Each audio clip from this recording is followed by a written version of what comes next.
So, thinking about the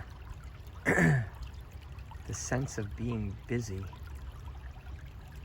and how much I've accomplished by the doing of my life, and how much I've accomplished in just being more connected to the process of my life that was already going on. I don't know. That seems very difficult to decipher,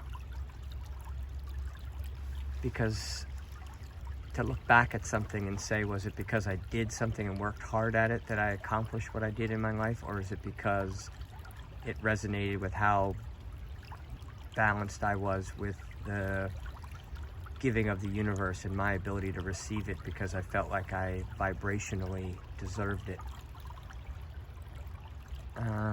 So if vibrationally deserving something is what actually brings it to you, then my doing is really just getting in the way. And as I slow down, making myself slow down, and I try to think about these things more, this tiniest little feeling of anxiousness that might come up to me, it is stuff to chew on and stuff to do. So from that perspective, the latest thing to chew on is this whole concept of how much do I do compared to how much I focus on staying in the vortex of seeing the perfection of everything that's manifesting in front of me, and realizing that what's manifesting in front of me is what I've been holding up to this point as my ideal of what I would like to have transpire in my life. So if I wanted something juicier in this moment, I needed to be feeling juicier in the past. And you can't always fix that while you're in the heat of it, but that's the angle I like to start my day from. And I see how far I can carry it. And now I'm figuring out tricks to stop and pretend like I went back to sleep and start my day again. And maybe an actual nap would be great, but I'm not much of a napper, so it just becomes just taking a moment, sitting down and taking a breath and saying, wait a minute, why do you feel rushed, hurried, whatever. You're trying to do something for somebody else on some level. And anyway, so the more I look into this conundrum, the more I am convinced that everything I've accomplished, everything I've brought into my life that's beautiful, has been brought in by an infinite universe, and at the pace to which I would allow it to come in, and that I felt I deserved it based on my vibration. So I think that I've had a pretty juicy life, and my vibration has been naturally good because I'm so interested in this kind of stuff. It's always piqued my mind and my interest. But other people, it's not supposed to pique your interest. It's other things are going to pique your interest. So because this is my interest, I've always attracted all the answers to this process and curiosities about it, and other people's view of it, and other religions, how they teach it, and why some religions don't really teach it, and all that stuff. I've looked at it from 100 different angles over my lifetime. But now I realize that the sitting is really just sitting with the energy.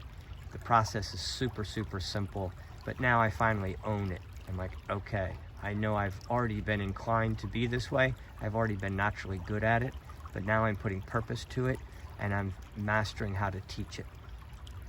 So it's very simple to teach. And it's just a matter of having either that inner desire pulls at you like it did with me, or you just make it a mental commitment to focus more on the being part of life and the magic that'll create in my experience, and a little less on the doing part of life that feeds the body's sense of dread if I don't, but doesn't really create anything positive. It's just a way to, it's a coping mechanism to put real spiritual journey on hold.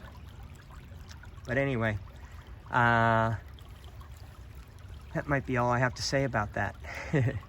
But it's winter and the woods are just beautiful on these perfect days. So this is where I come to get rejuvenated and check in the middle of the day. So everybody can create their own spot. Hopefully you're going to eventually end up here. And if I'm going to get you here in the middle of the day and be in the vortex of appreciating the perfection of everything you've created so far, and that the only desire I should have is to find what my little inner drive is tugging at me so gently. How about this? How about that?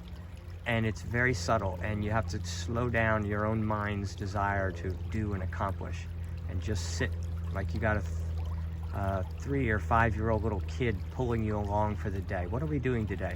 Well, I don't know all that yet, but I'm going to pull you by your pinky and say, let's just go this direction. Let's get out of bed. Okay, we're just going to get out of bed today. Fine. Next step, you're going to maybe feel inclined to respond to a phone when it rings. And you do, and you feel a little funny because now your perfect moment of being pulled along by this 3-year-old child by your pinky has ended because you're on the phone working for somebody else. Now you're getting ready to jump up and go do something about something, or send off another text to someone else to inform them about an answer, or do some research and find out how you're going to solve what you have to do, or whatever is going to come along and say it's time to get busy and do things.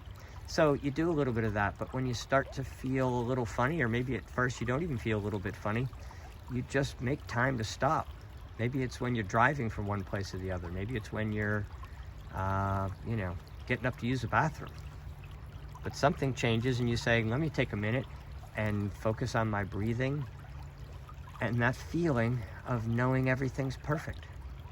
And sometimes you got to back away from what's going on around you and just be like, I just want to feel the perfection of the fact that I'm just glad I'm alive, and that life on planet Earth is pretty much handling itself without me. And I think I can sit down and just look around and appreciate it and say, nothing out there on the planet I need to fix. It's orbiting just fine. It's spinning just fine. It's holding water at just fine. It's holding a temperature that's just fine. Right now I've got no gripe with anything. Nothing I need to do. And then you go back to, okay, I'm relaxed. I'm going to now get up and go make that phone call I need to make, or do that other thing. And then you go back and forth, but you just keep it soft and don't push too much. And next thing you know, you realize that phone call didn't really need to happen. And this, you start focusing on what really matters. Not all just sitting around, eating donuts all day. You're going to be making the right phone calls to the right people about the right things, because your vibration has changed. And you're going to start meeting up with people who also have a higher vibration, who have more to give. And you're going to start filling up your bucket of whatever it is you're trying to fill up. But you can see how that's not really the objective here. It's not so much that we need to have this bucket full as it is we need to feel the perfection of the bucket's ability to fill. You'll have you don't want to carry an overfilled bucket. It slows you down. You want to just have a bucket so you know there's always a little reserve in there, and you go about as if the whole day is filled with is the opportunity to have the bucket filled at any point, anywhere. And don't worry about money is what that translates into. But I know that's easier said than done, but some people worry about money, and some people worry about everything else. If you have money, you worry about everything else. That's a great example. And if you don't have money, you worry about money. So worrying is the problem. Worry is what's really going on. That's creating all the turmoil in your life. So dialing down the worry is dialing down the doing. Because doing is what you do after you worry. So you could call worrying and doing all the same thing. If you weren't worried, if you had heaven on earth, if we had gone far enough to create that in our lifetimes, then it wouldn't be by people having done a whole bunch more. It would have been a whole bunch of people on the planet decide to sit down and say, you know what? Where are you guys all running? What are we trying to accomplish here? Oh, we need houses and all this stuff so we can be warm and be fed and all those types of things. It's like, okay, well, that's about all you need. From there, you need friendships, and you need camaraderie, and all this technology can be done with a lot less people. All the ideas we have and the great things on our planet, the art and the music and the technology and all that stuff came from people who were sleeping all day. Einstein, definitely a sleeper. Nikola Tesla, he was a sleeper. All those guys said the same thing I'm saying. So if that isn't proof enough that I'm on the right track, I don't know what is. But anyway, 10 minutes. I'm going to leave it at that. All right. Love you guys. Good luck.